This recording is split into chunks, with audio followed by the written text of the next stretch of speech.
Taylor Johnson's life was already filled with grief after losing her mother, but when her father remarried, she thought things might finally get better. Instead, her new stepmother turned her world into a nightmare, forcing her into a loveless marriage with a paralyzed man she didn't even know.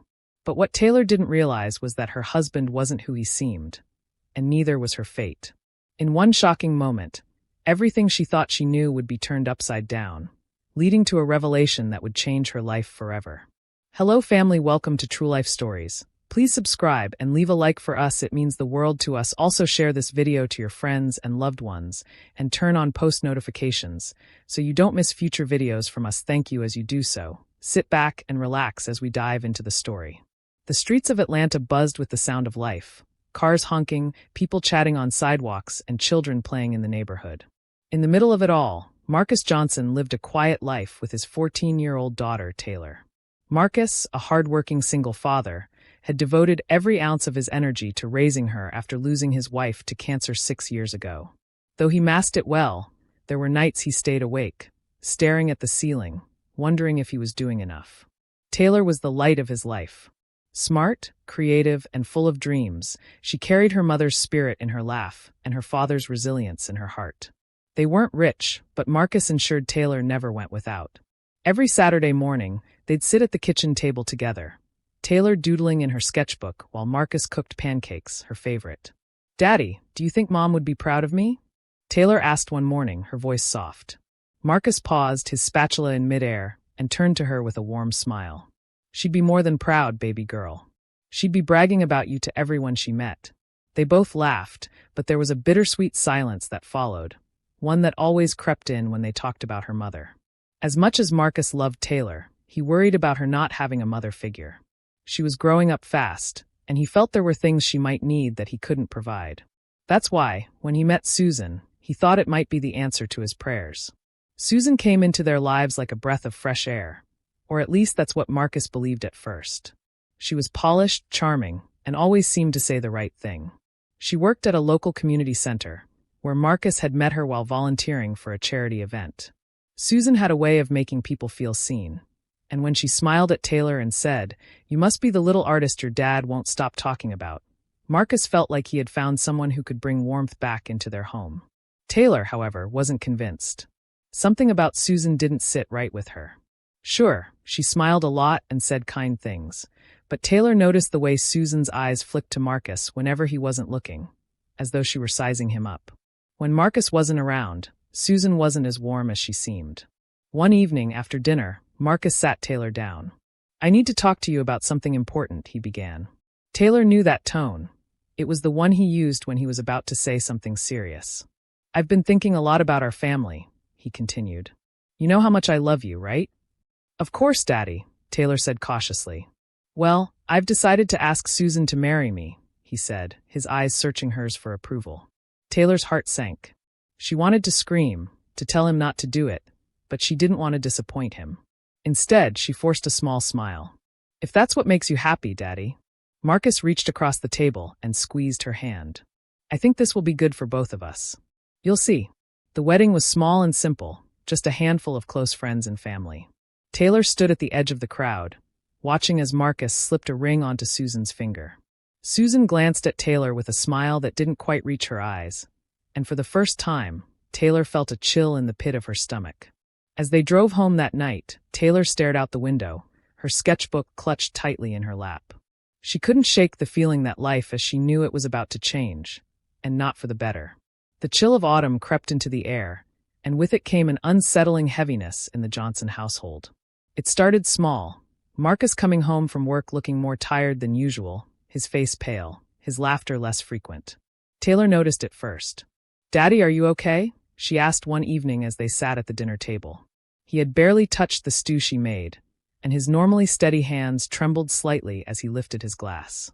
Marcus gave her a weak smile, brushing off her concern. "Just tired, baby girl. It's been a long week." But it wasn't just a long week. It turned into long months. Marcus began to lose weight, his once strong frame looking thinner by the day. Taylor begged him to see a doctor, but he waved her off. "I'll be fine," he said, patting her hand. "Don't you worry about me." But Taylor did worry. Every cough, every wince, Every sleepless night spent hearing him pacing the hallway. It all gnawed at her. Susan, on the other hand, seemed oddly indifferent. She would fuss over Marcus in front of Taylor, bringing him tea and draping blankets over his shoulders. But when Marcus wasn't in the room, Susan's true feelings showed. "Your father's stubborn," she muttered one evening as she swept through the living room, ignoring Taylor's worried expression. "If he won't take care of himself, there's not much we can do, is there?" Taylor clenched her fists, biting back the urge to argue. Susan was supposed to care. She was supposed to be the woman who brought comfort to their family, but all Taylor felt from her was cold detachment. As weeks turned into months, Marcus's condition worsened.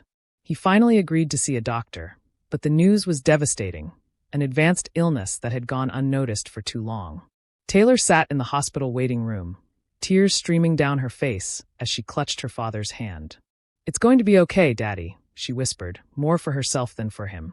But Marcus, ever the optimist, managed a smile. "I've lived a good life, Taylor. And I'm proud of the young woman you're becoming. That's all that matters to me." The weeks that followed were a blur of hospital visits, medications, and quiet moments of grief.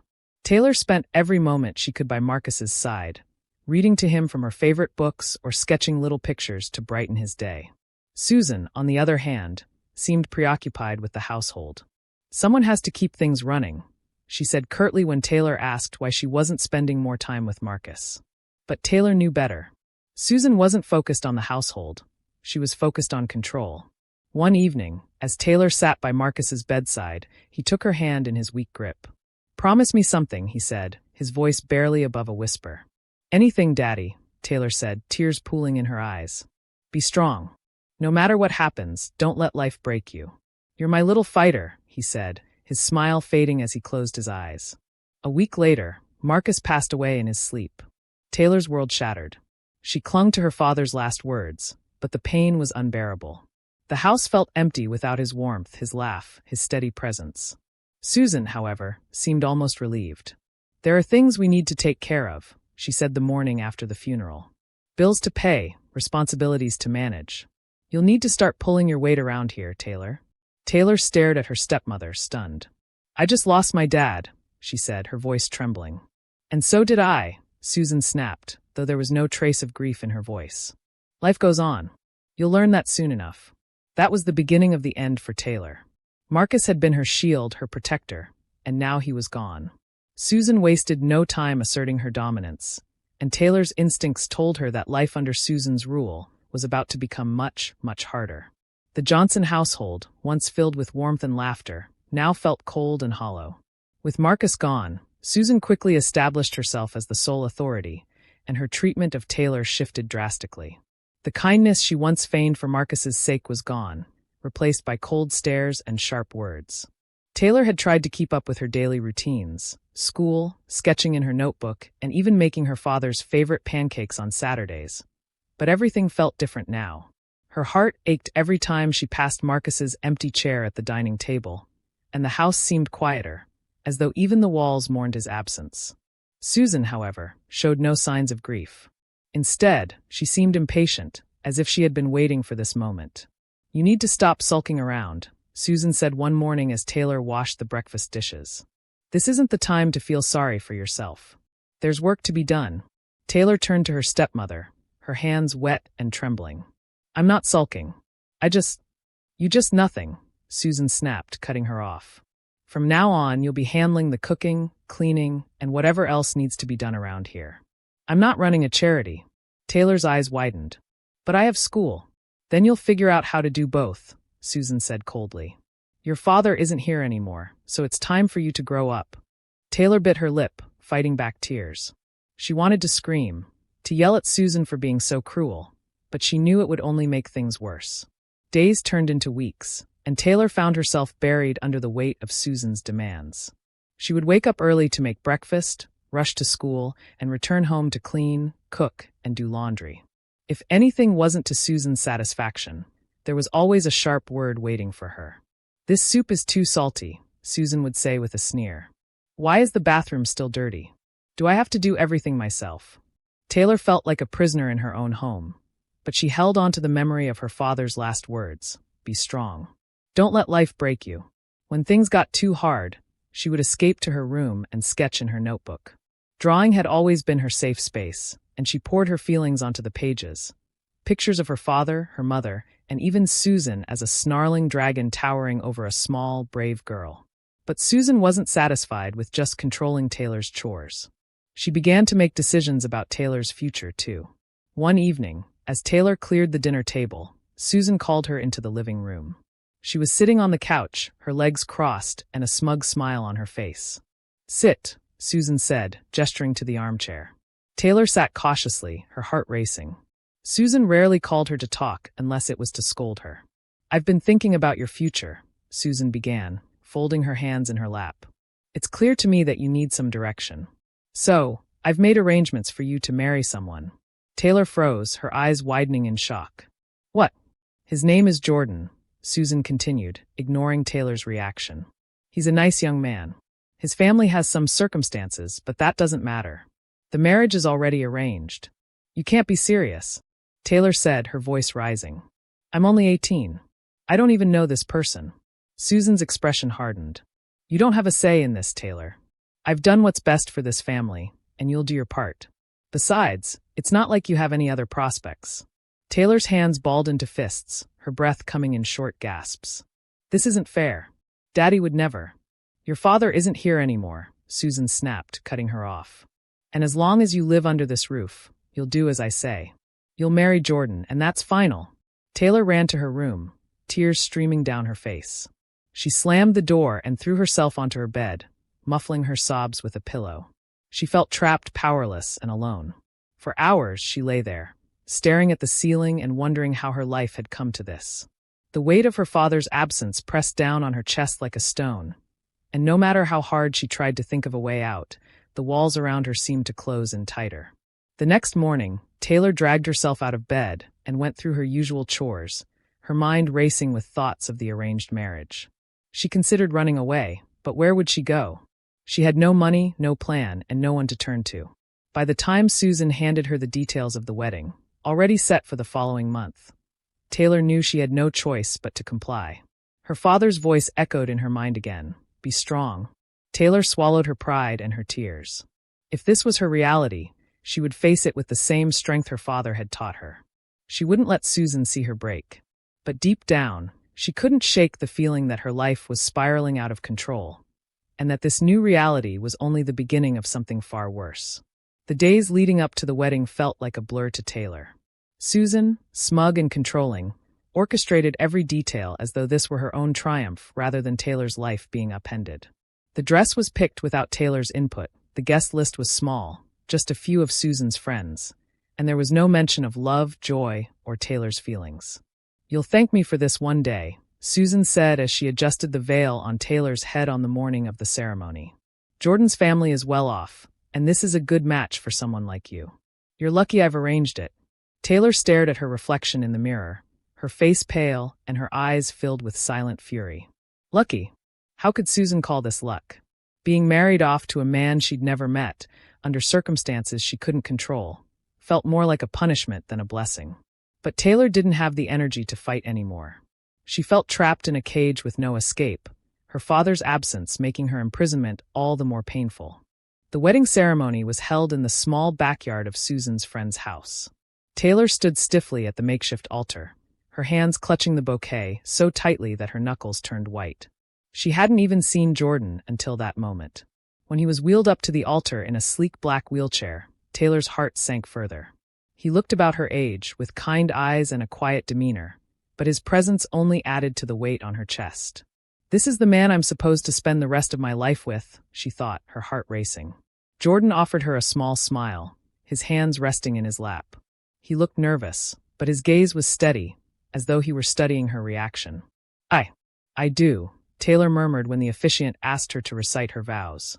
The words felt foreign in her mouth, like they belonged to someone else. Jordan's voice was soft but firm when it was his turn. "I do." The ceremony ended quickly, with a smattering of applause from the sparse crowd. Susan looked pleased, but Taylor felt like a doll being passed from one owner to another. After the wedding, Taylor moved into Jordan's home, a modest but comfortable house on the outskirts of the city. The first few days were awkward and tense. Taylor stayed in her room most of the time, unsure how to interact with her new husband. Jordan, for his part, didn't pressure her. "You don't have to act like everything's okay," he said one evening as they sat in the living room. "I know this isn't what you wanted." Taylor glanced at him, startled by his honesty. "Why did you agree to this?" she asked, her voice tinged with frustration. "Why would you marry someone who doesn't even know you?" Jordan hesitated, then sighed. "Sometimes life forces us into situations we can't control.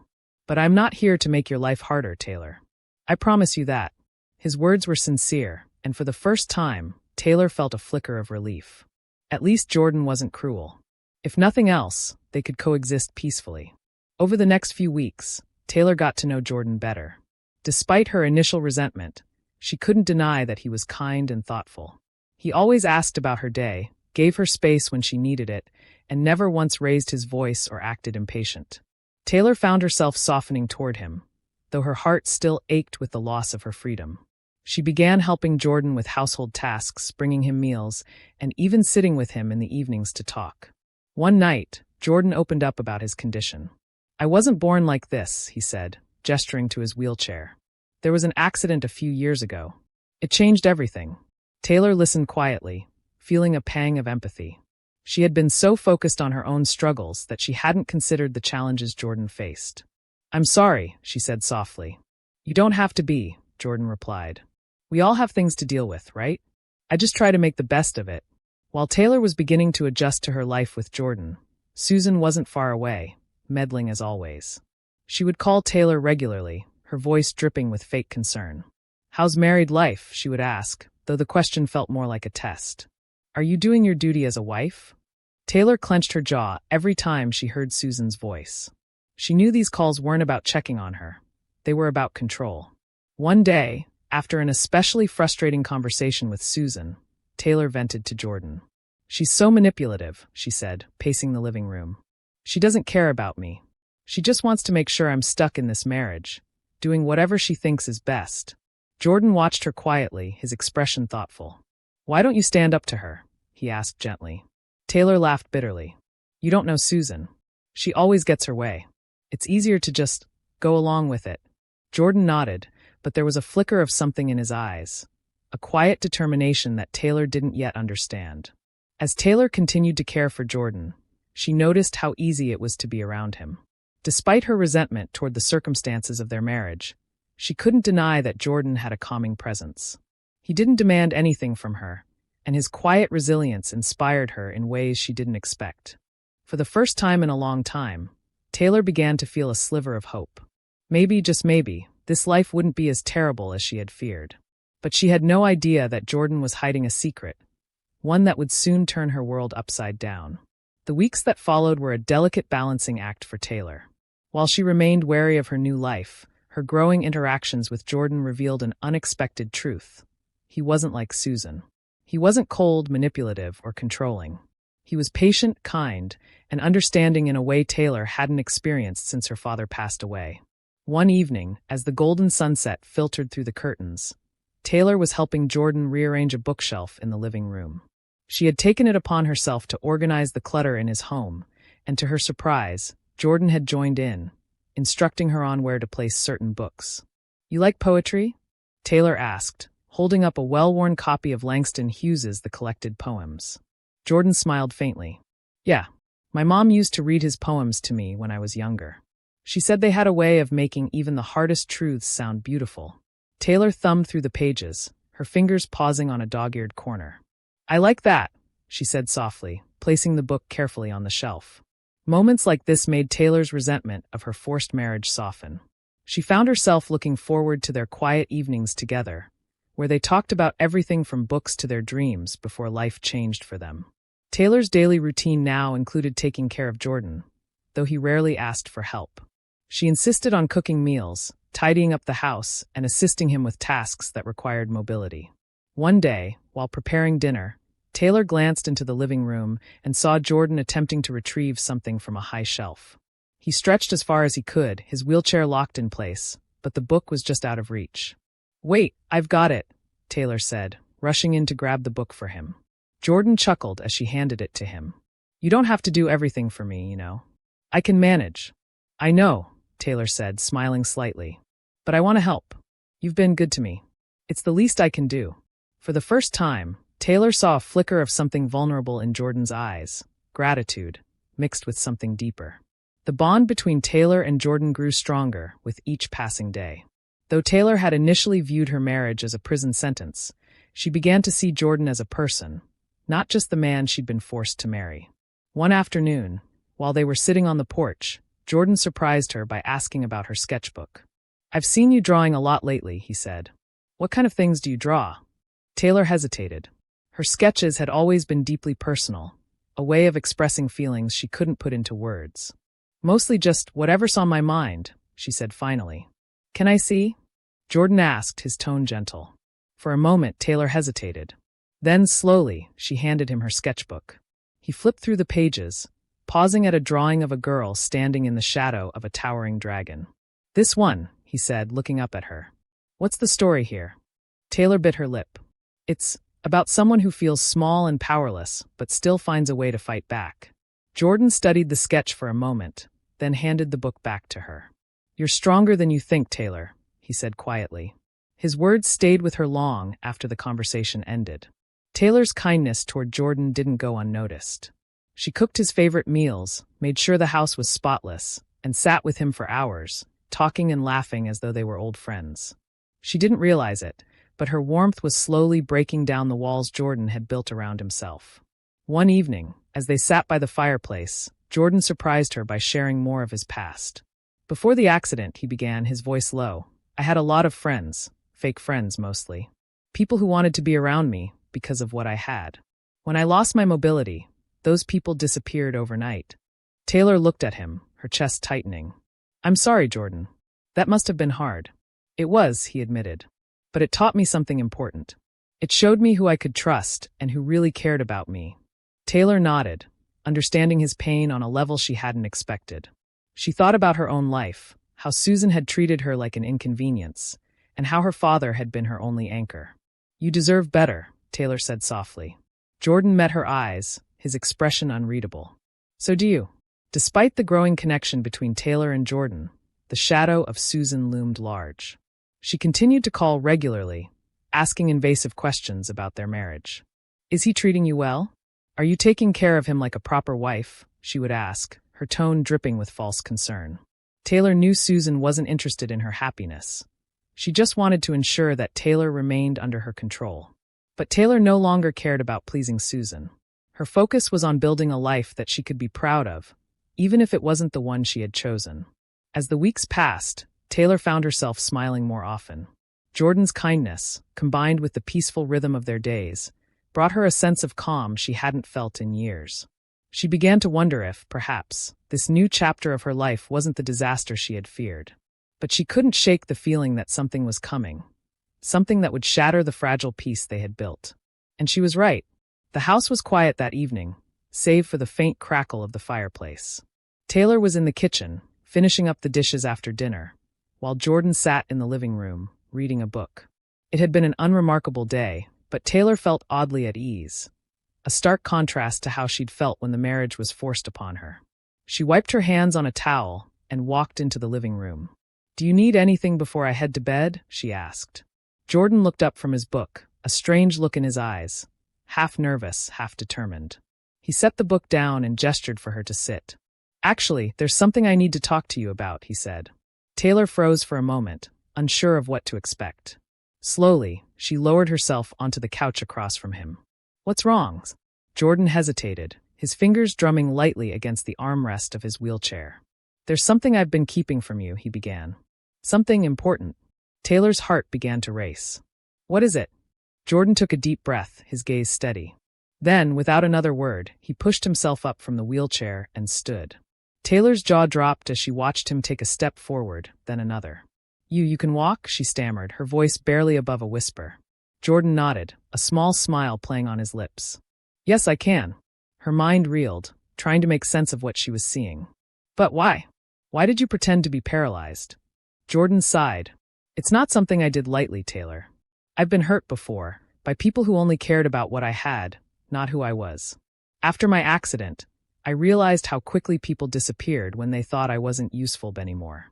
I wanted to find someone who would see me for me, not my wealth or status. Taylor blinked, her emotions swirling in a chaotic storm. Your wealth? What are you talking about?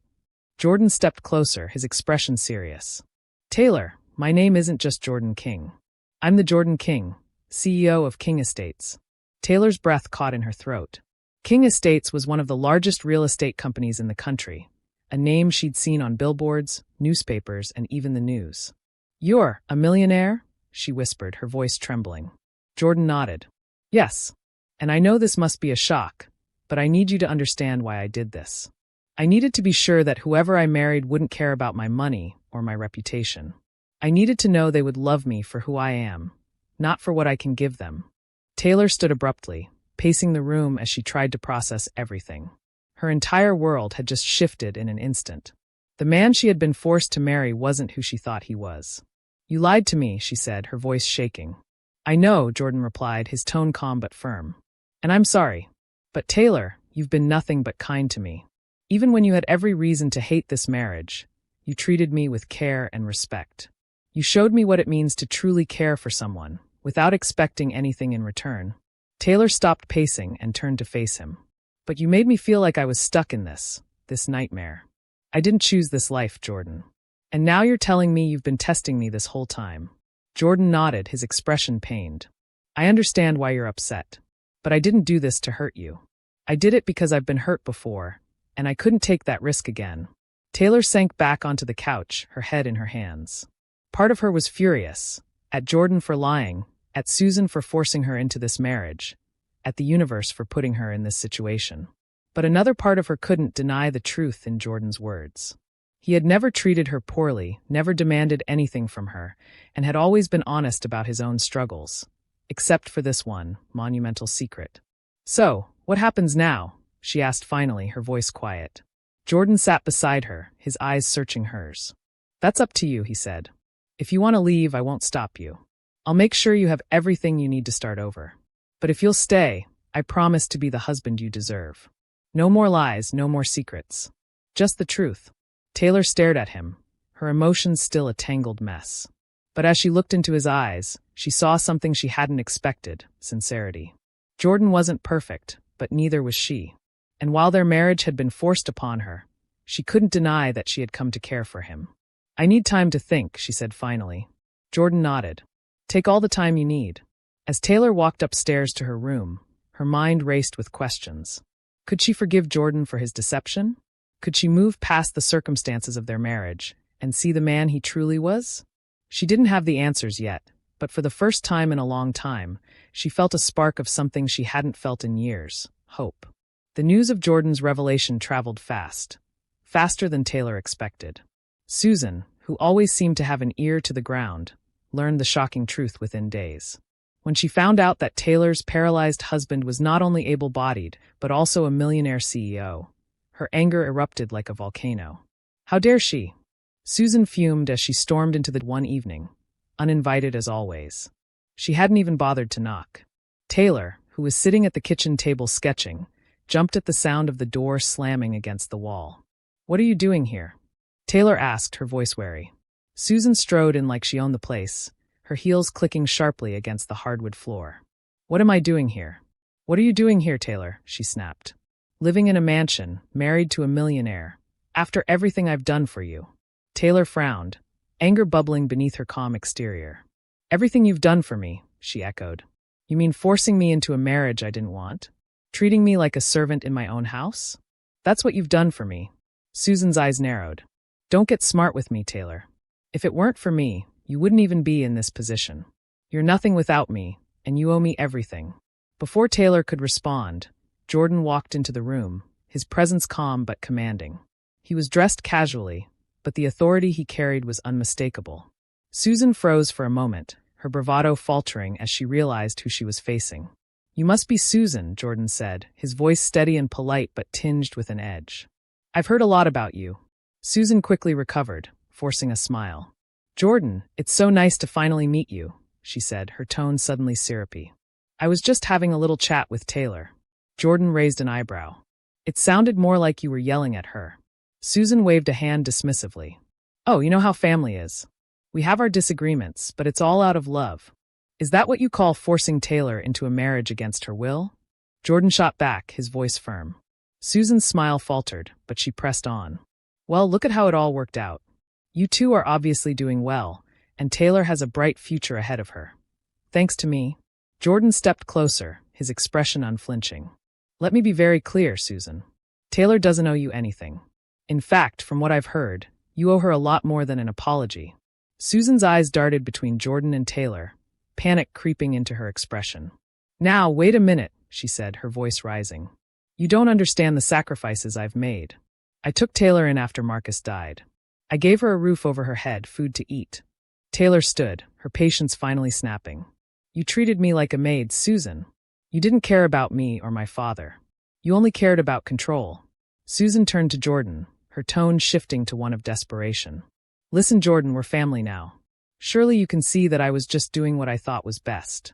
We could all benefit from this arrangement. Jordan crossed his arms, his expression hardening. What exactly do you mean by that? Susan hesitated, realizing she had misspoken. But her greed pushed her forward. Well, you're a successful businessman, and Taylor's my stepdaughter. Surely there's a way for us all to share in this success. Taylor's mouth dropped open in disbelief. You have got to be kidding me, she said. Jordan shook his head, his patience wearing thin. Susan, let me make something very clear. Whatever you think you're entitled to, you're not.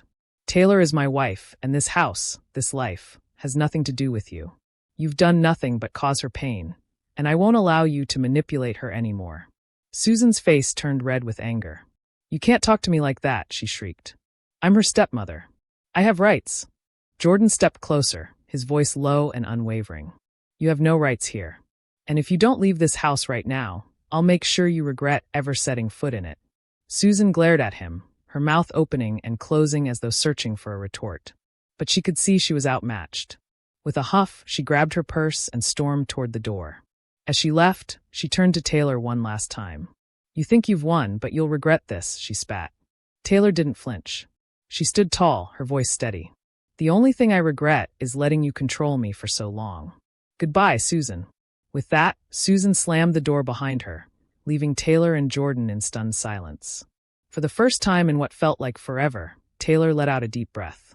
She felt lighter, as though a weight she'd been carrying for years had finally been lifted. Are you okay? Jordan asked, placing a reassuring hand on her shoulder. Taylor nodded, a small smile breaking across her face. Yeah, for the first time, I think I really am. Jordan smiled back. Good, because you deserve to feel free. As they sat down together in the living room, Taylor realized that her life was finally her own. Susan's reign of control was over, and for the first time in a long time, she felt hopeful about the future. Taylor stood in the doorway of her new home, a sprawling mansion overlooking the Atlanta skyline. The evening sun cast a golden glow over the property, but Taylor still found it surreal. The pain of her past still lingered, her father's loss, Susan's cruelty, the forced marriage. But here she was, finally free, and beside her stood the man she had unexpectedly come to trust and love, Jordan King. The weeks following Susan's dramatic departure had been a whirlwind. Jordan's confession of his true identity was only the beginning. He had promised Taylor that her life was about to change, and he kept that promise. The house was no longer a place of fear, but a haven of love and peace. As they sat together in the living room that evening, Taylor glanced at Jordan, still trying to wrap her mind around the journey that had brought her here. Do you ever regret it? She asked softly, her fingers tracing the edge of her coffee cup. Regret what? Jordan turned to her, his eyes warm and steady. Pretending to be someone else. Living in that wheelchair, hiding who you really are. Jordan smiled thoughtfully. No, it was worth it. I've spent my whole life surrounded by people who only wanted what I could give them. Money, status, power. Pretending to be paralyzed showed me who truly cared. You, Taylor. You're the only one who saw me as more than my circumstances. You gave me kindness when you didn't have to. That's priceless to me. Taylor felt her cheeks warm. She still wasn't used to his words, his honesty. But they reminded her of the person her father raised her to be. Someone who treated others with respect, no matter what.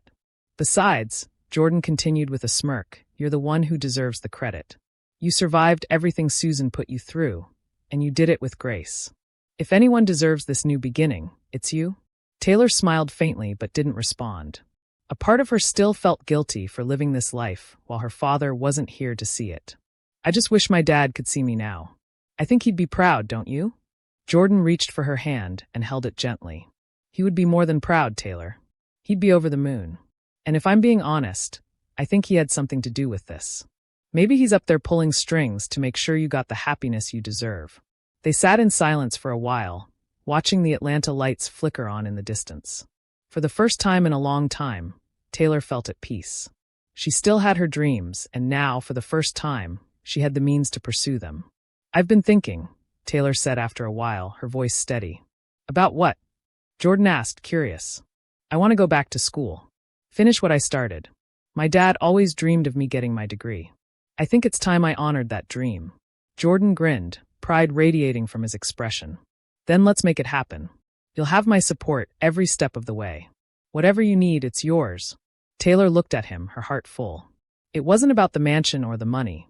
It was about having someone who genuinely cared about her dreams and her happiness. As the weeks turned into months, Taylor did exactly what she promised. She enrolled in college and began studying business, a passion inspired by watching Jordan manage his real estate empire with such vision and determination. Jordan encouraged her at every step, often working late into the night with her as she studied for exams. Their partnership became one of equals. Taylor's resilience and determination balanced perfectly with Jordan's wisdom and experience. Together, they began giving back to the community, starting scholarships for underprivileged youth and opening housing projects for families in need. As for Susan, she was a distant memory. Word had spread that she moved out of Atlanta in disgrace, her schemes exposed, and her manipulative reputation following her wherever she went. Taylor often thought of her father during quiet moments, wishing he could see the life she had built. But deep down, she knew he would be proud. She had faced pain, betrayal, and heartbreak, but she had emerged stronger, finding love, success, and purpose. Standing on the balcony of their mansion one evening, Jordan wrapped his arms around her. I still can't believe I found you, he said quietly. Taylor smiled, leaning into him. You didn't find me, she teased. Susan did. They both laughed, the sound echoing into the night. Taylor had learned to embrace the unexpected turns of life because they had brought her here, to a love and a future she never thought possible. And as she stood there with Jordan, looking out at the world ahead, she knew one thing for sure. This was just the beginning. Thank you for watching. I hope you enjoyed the story. Do not forget to turn on your notification for my next video.